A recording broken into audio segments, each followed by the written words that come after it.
नमस्कार दोस्तों, स्वागत है आपका फिर से एक नए वीडियो में। दोस्तों, जरा सोच के देखिए, सभी कर्मचारियों को मैं ये बात कहना चाहूंगा कि अगर बीएसएनएल कंपनी इनकेस अगर डूब जाती है तो ऐसी स्थिति में क्या बीएसएनएल कर्मचारियों को उनकी 9 साल 5 महीने से जो पेंडिंग थर्ड पीआरसी है क्या वो मिलेगी? नहीं मिलेगी। एग्जैक्टली नहीं मिलेगी। तो दोस्तों, आज एक ऐसे अपडेट लेकर आया हूं आपके लिए जो अपडेट है अभी निकल कर आ रही है, जिसमें बीएसएनएल को करोड़ों का नुकसान हुआ है। बीएसएनएल कंपनी के जो अधिकारी है या फिर बीएसएनएल मैनेजमेंट ये चाहती है कि कंपनी धीरे धीरे मुनाफे में जाए, क्योंकि बीएसएनएल को रिवाइवल पैकेज दिया जा रहा है सरकार की तरफ से बीएसएनएल को अपने आप को संभालने के लिए, लेकिन बीएसएनएल अभी भी लगातार घाटे में जा रही है। आज आपको अपडेट में बताने वाला हूं कि कंपनी को कितना घाटा हुआ है और उस घाटे की वजह से बीएसएनएल थर्ड पीआरसी पर क्या असर पड़ा। तो दोस्तों, चैनल पर तो सब्सक्राइब कर लेना। मेरा नाम है सुरेश शर्मा। जानकारी यूजफुल लगे तो एक लाइक करके जरूर जाना। चलिए दोस्तों, बढ़ाते हैं वीडियो को आगे। तो दोस्तों, जो अपडेट निकल कर आई है वो है 11 जून 2026 की। BSNL Q4 FY26 result.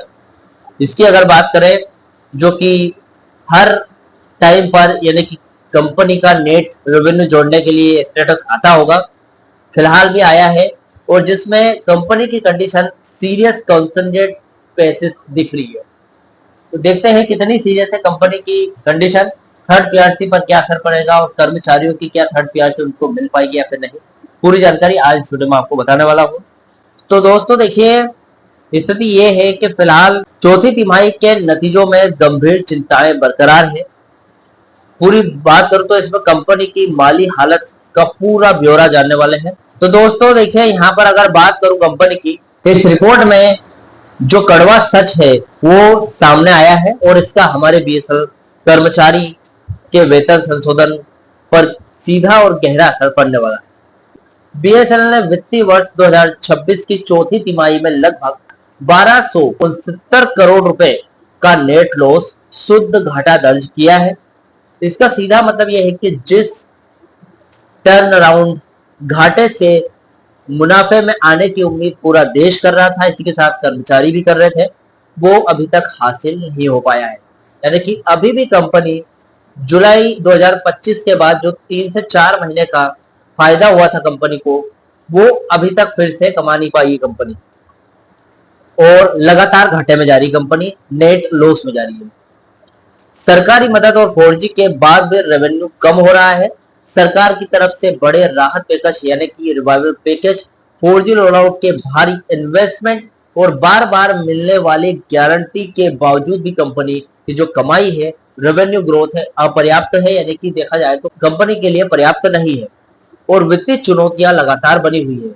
अब चुनौतियों में लगातार 4G 5G रोलआउट को लेकर है, कर्मचारियों के जो इश्यूज है थर्ड पीआरसी से जुड़े हुए हैं, पेंशन रिवीजन से जुड़े हुए हैं, उसके बाद अभी आईडीए का जो मुद्दा आया था, इन सभी मुद्दों के चलते ये जो चुनौतियां हैं ये सामने खड़ी होकर आ रही है। लेकिन कंपनी फायदे में नहीं है, इसीलिए अफोर्डेबिलिटी क्लॉज का जो रोड़ा है वो अटका हुआ है। अभी देख लेते हैं, यहाँ पर मैनेजमेंट और सरकार ढीले हैं। रिपोर्ट में साफ कहा गया है, जहां एक तरफ बीएसएनएल के कर्मचारी दिन रात मेहनत करके कंपनी को मजबूत बनाने और ग्राहकों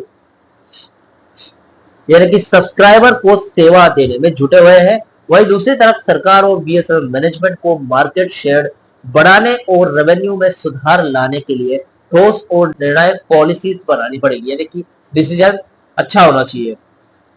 अभी दोस्तों देख लेते हैं कि इस घाटे का कर्मचारी और थर्ड पीआरसी पर क्या असर पड़ेगा, क्या थर्ड पीआरसी मिलेगी या फिर नहीं। देखिए, इस 1269 करोड़ रुपए के ताजा घाटे ने सीधे तौर पर थर्ड पीआरसी यानी कि तीसरे वेतन संशोधन के रास्ते में एक बहुत बड़ा स्पीड ब्रेकर खड़ा कर दिया है। इसका कर्मचारियों पर क्या असर होगा समझते हैं। देखिए, अफोर्डेबिलिटी क्लॉज पैरा 5 की बात करूं, इसका बहाना और मजबूत हो जाएगा। कैसे? सरकार और दूरसंचार विभाग डोट पहले से ही थर्ड पीआरसी को रोकने के लिए यानी कि अफोर्डेबिलिटी क्लॉज पैरा 5 का रोना रोते आए हैं काफी टाइम से, जिसके तहत नियम यह है कि जो सार्वजनिक पीएसयू है घाटे में चल रहे, जहां पर वेतन संशोधन। तो दोस्तों थोड़ी सी यहाँ पर बिजली की प्रॉब्लम है, थोड़ा सा अगर आपको लाइट में कोई दिक्कत हो तो थोड़ा सा मुझे को एडजस्ट करना। वहां वेतन संशोधन लागू नहीं किया जा सकता है। कब?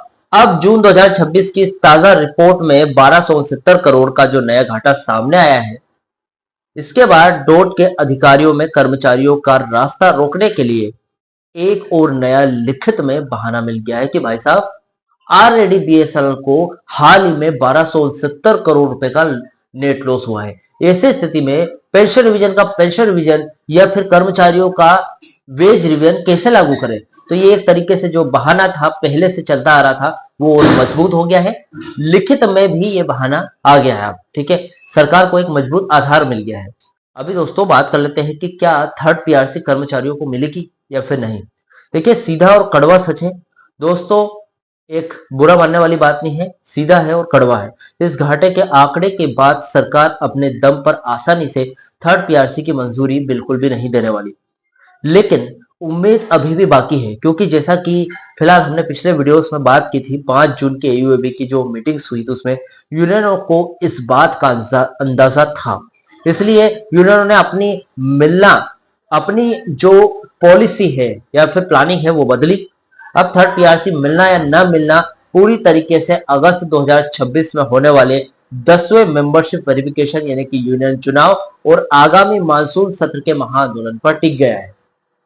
अगर चुनाव के बाद बनने वाली नई यूनियन बहुमत वाली यूनियन डोट और संचार भवन पर दबाव बनाकर अफोर्डेबिलिटी क्लोज में ढील यानी कि रिलैक्सेशन मंजूर करवा लेती है, तभी कर्मचारियों को थर्ड पीआरसी नसीब होगी, वरना मैनेजमेंट इस ताजा घाटे की आड़ में फाइल को और ज्यादा ठंडे बस्ते में डाल देगा, यानी कि वही होगा, फाइलों पर फिर से धूल चढ़ जाएगी। तो दोस्तों फिलहाल ये थर्ड पीआरसी लागू होने या ना होने की पूरी अपडेट थी, क्योंकि बीएसएनएल को यहाँ पर शुद्ध घाटा हुआ है 1270 करोड़ रुपए का। ऐसी स्थिति में बीएसएनएल डूबेगी तो नहीं, लेकिन थर्ड पीआरसी पर बहुत गहरा असर पड़ने वाला है। यहाँ पर थर्ड पीआरसी को लागू करवाने में यूनियन ने पूरा सहयोग दे रही है। देखते हैं 10वें मेंबरशिप चुनाव के बाद क्या होता है। फिलहाल दोस्तों ये वीडियो था, इस वीडियो से रिलेटेड जो भी आपके डाउट या क्वेश्चन वगैरह हो तो मुझे कमेंट बॉक्स में कमेंट कर सकते हैं। वीडियो अच्छा लगा तो वीडियो को लाइक कमेंट से जरूर कर। मिलते हैं दोस्तों नेक्स्ट वीडियो में। सी यू सून।